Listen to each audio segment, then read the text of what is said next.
بسم الله الرحمن الرحيم. إلا من كان هودا أو نصارى تلك أمانيهم قل هاتوا برهانكم إن كنتم صادقين. بلى من أسلم وجهه لله وهو محسن فله أجره عند ربه ولا خوف عليهم ولا هم يحزنون. وقالت اليهود ليست النصارى على شيء وقالت النصارى ليست اليهود على شيء وهم يتلون الكتاب كذلك قال الذين لا يعلمون مثل قولهم فالله يحكم بينهم يوم القيامة فيما كانوا فيه يختلفون. ومن أظلم ممن منع مساجد الله أن يذكر فيها اسمه وسعى في خرابها أولئك ما كان لهم أن يدخلوها إلا خائفين لهم في الدنيا خزي ولهم في الآخرة عذاب عظيم. ولله المشرق والمغرب فأينما تولوا فثم وجه الله إن الله واسع عليم.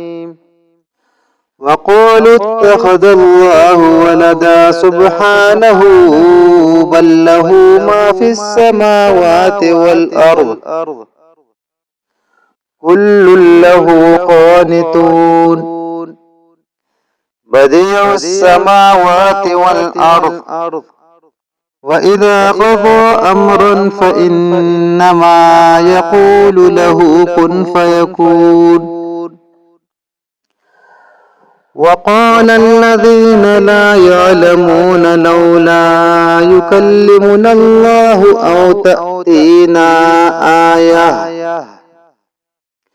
كذلك قال الذين من قبلهم مثل قولهم تشابهت قلوبهم قد بينا الآيات لقوم يوقنون. إنا أرسلناك بالحق بشيرا ونذيرا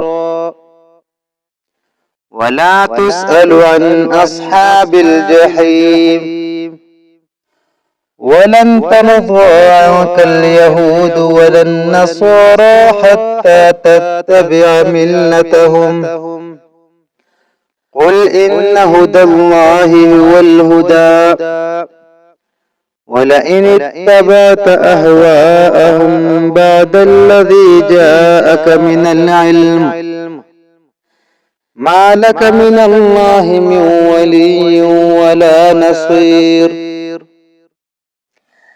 الذين آتيناهم الكتاب يتلونه حق تلاوته أولئك يؤمنون به ومن يكفر به فأولئك هم الخاسرون. يا بني إسرائيل اذكروا نعمتي التي أنعمت عليكم وأني فضلتكم على العالمين.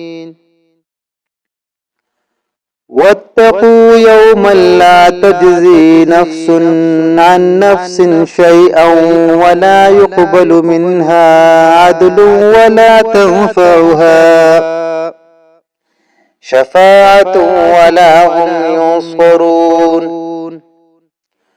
وإذ ابتلى إبراهيم ربه بكلمات فأتمهن قال إني جاعلك للناس إماما قال ومن ذريتي قال لا ينال عهد الظالمين وإذ جعلنا البيت مثابة للناس وأمنا واتخذوا من مقام إبراهيم مصلى وعهدنا إلى إبراهيم وإسماعيل أن طهر بيتي للطائفين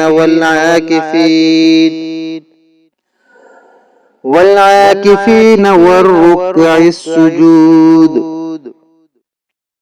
وإذ قال إبراهيم رب اجعل هذا بلدا آمنا وارزق أهله من الثمرات